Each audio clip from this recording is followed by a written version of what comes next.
Medina শরীফে জুতা পায়ে হাঁটা জায়েজ, কোটিবার জায়েজ, কিন্তু ইমাম মালিক জীবন মদিনা শরীফে জুতা পায়ে হাঁটে না। এত গরম, মরুভূমির দেশ, পায়ের মধ্যে ঠসা উঠে যাচ্ছে, চামড়াগুলি গড়ে যাচ্ছে, পড়ে যাচ্ছে। মানুষ জিজ্ঞেস করে, ইমাম মালিক আপনি কেন জুতা পায়ে হাঁটেন না গো? ইমাম মালিক বলে, দুনিয়ার মানুষও যদিও মদিনা শরীফে জুতা পায়ে হাঁটা জায়েজ, কিন্তু আমি তো প্রেমিক, আমি তো আশেক। যে মদিনা শরীফের মাটিতে দুজাহানের বাদশা ঘুমায়া রইছে গো, এই দুজাহানের বাদশা যে মাটিতে শুয়ে রইছে, এই মাটিতে আমি কেমনে জুতা পায়ে হাঁটবো? এইটা তো আমি বেয়াদবি মনে করি। ইমাম মালিক জীবনে কোনোদিন মদিনা শরীফের মধ্যে প্রস্রাব পায়খানা করে নাই। প্রস্রাব পায়খানা করছে মদিনা শরীফ থেকে বের হইয়া গিয়া 14 দিনে, 15 দিনে, 1 সপ্তাহে একবার প্রস্রাব পায়খানা করছে। কত কঠোর সাধনা তারা করছে, সুবহানাল্লাহ।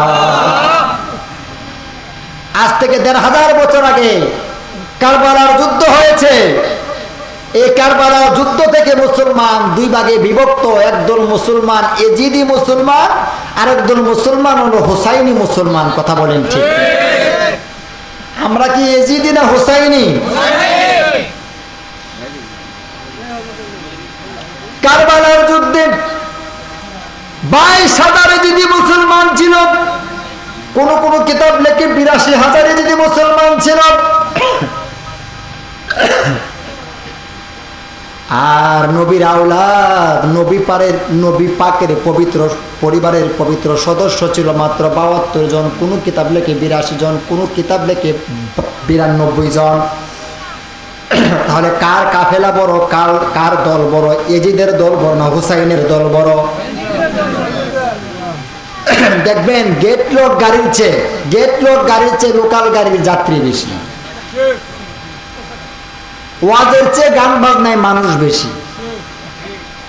আর হুসাইনি মুসলমানের চেয়ে এজিদি মুসলমান বেশি, গরুর বাচ্চার চেয়ে কুত্তা বাচ্চাদের বেশি। কথা বলেন, আরো জোরে বলেন।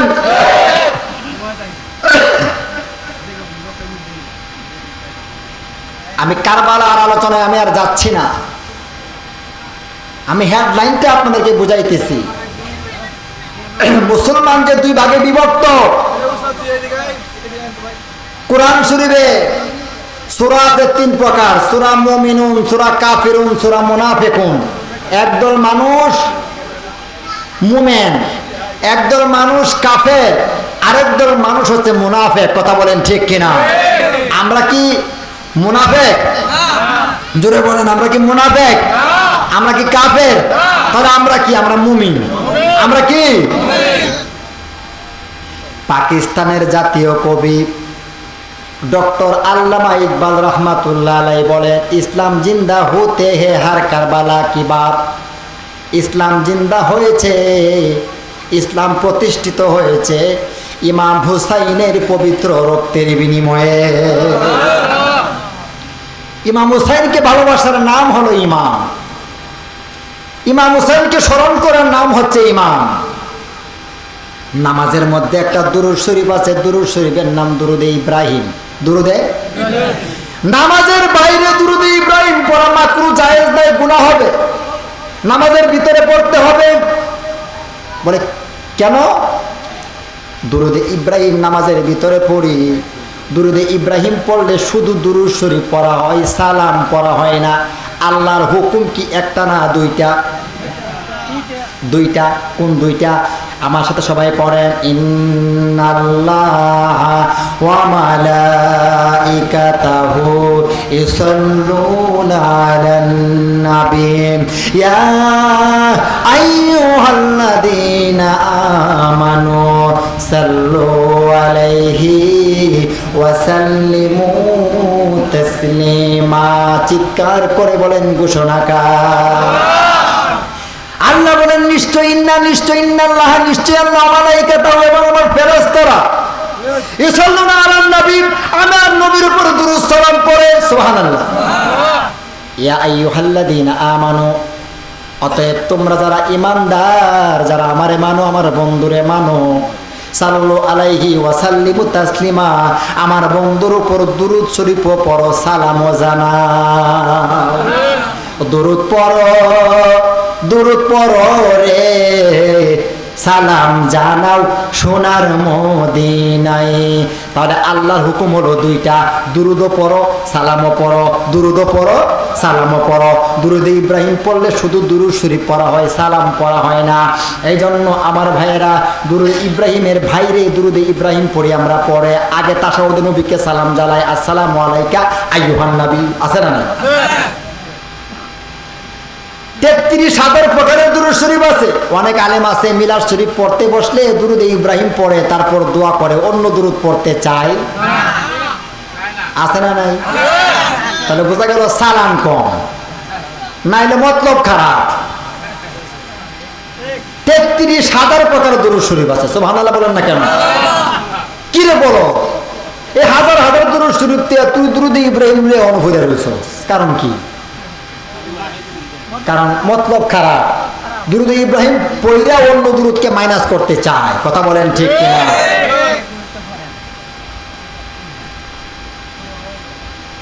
গভীর মনোযোগ দিয়ে শুনেন। পাকে পাঞ্জাতন, পাক পাঞ্জাতন। পাক অর্থ পবিত্র, পাঞ্জাব অর্থ পাঁচ, তন অর্থ জন। তাহলে পাক পাঞ্জাতন শব্দের অর্থ হইল পবিত্র পাঁচজন, পবিত্র পাঁচজন। আমার দয়াল নবীজি মা ফাতেমা, ইমাম হাসান হুসাইন মাওলা আলী, জোরে বলেন সুবহানাল্লাহ, ওনারা হলেন পাক পাঞ্জাতন।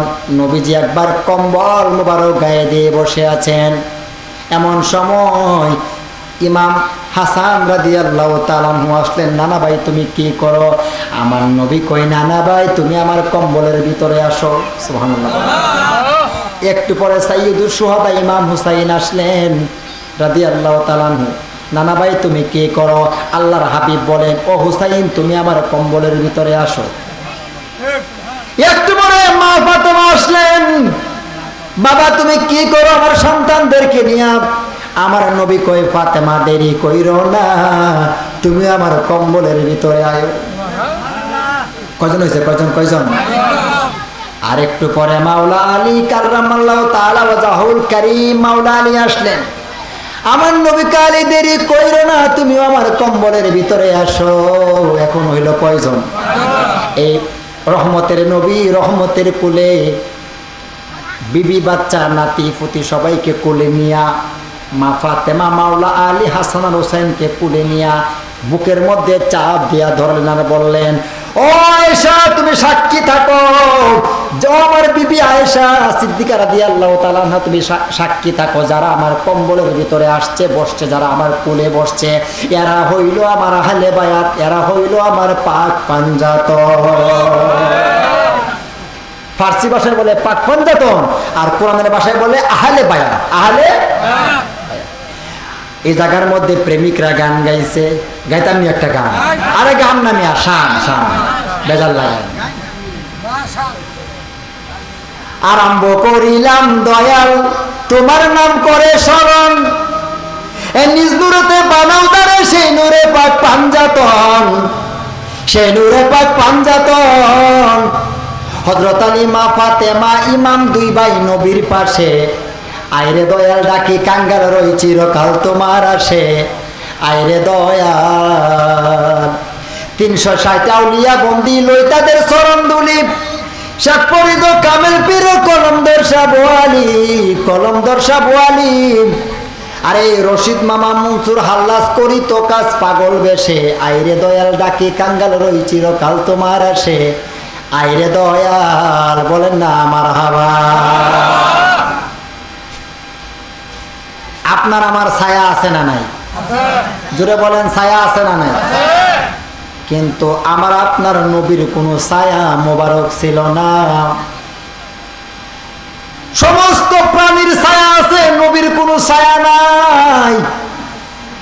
আমরা একজনের ছায়ার উপরে আরেকজন পা রাখি, ছোটদের ছায়ার উপরে বড়রা পা রাখে, বড়দের ছায়ার উপরে ছোটরা পা রাখে কি রাখে না? কিন্তু আমার নবী দুজাহানের বাদশাহ, আমার নবীর যদি ছায়া থাকতো, আমার নবীর ছায়ার উপরে যদি কেউ পা রাখতো তাহলে তার বেয়াদবি হয়ে যাইতো। এই জন্য আল্লাহ নবী পাকের কোন ছায়া মোবারক রাখে নাই। জুড়ে কোন সুবহানাল্লাহ। এই জায়গার মধ্যে প্রেমিকরা একটা গান গাইছে, গাইলে তো আমি আর একটা গান, রাগ করবেন না তো আপনারা? আমার দিলের কাবায় তোমায় রাখবো, আমার নয়ন ভরে তোমায় দেখবো, একটু দাঁড়াও দাঁড়াও নূর নবী, আমার পরাণ ভরে তোমায় দেখবো। এক রাতে নবী ছিলেন উম্মে হানির ঘরে, জিব্রাইল আসিয়া তখন বলে বিনয় করে, সুবহানাল্লাহ, লিখেছেন আল্লাহ পাকে মেরাজ হবে আপনার সাথে।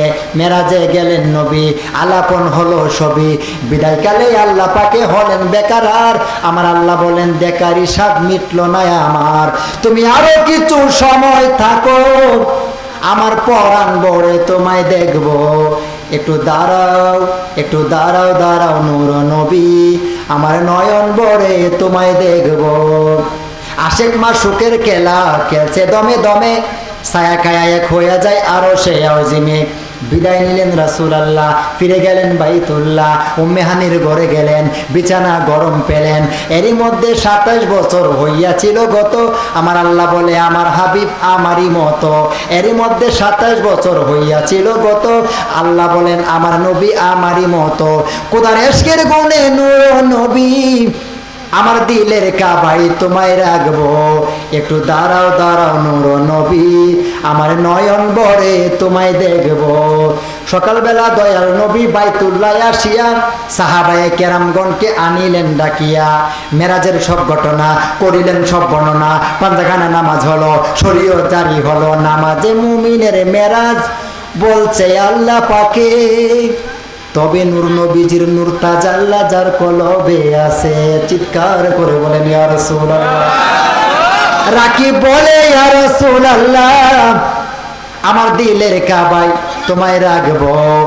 রাকি বলে ইয়া রাসূলুল্লাহ, আপনার চরণ তলায় আমি থাকবো, একটু দাঁড়াও দাঁড়াও নূর নবী, আমার নয়ন ভরে তোমায় দেখবো। বলেন আল্লাহু আকবার।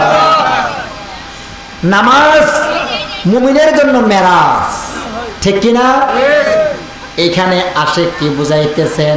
নামাজে মুমিনের মেরাজ বলছে আল্লাহ পাকে, তবে শর্ত লাগাইছে, তবে নূর নবীজির নূর তাজাল্লা যার কলবে আছে, যারা নবীকে নূরের তৈরি নূরের নবী মানে, তাদের জন্য নামাজ হইল মেরাজ। কথা বলেন ঠিক কিনা? আপনাদের দেশে নদী আছে না নাই? কি নাম? নদীর নাম কি বলেন না, নদীর নাম বলেন। মেঘনা নদী। আচ্ছা ঠিক আছে, ধরে দিলাম মেঘনা নদী। মেঘনা নদীর পানিও পানি, মক্কা শরীফ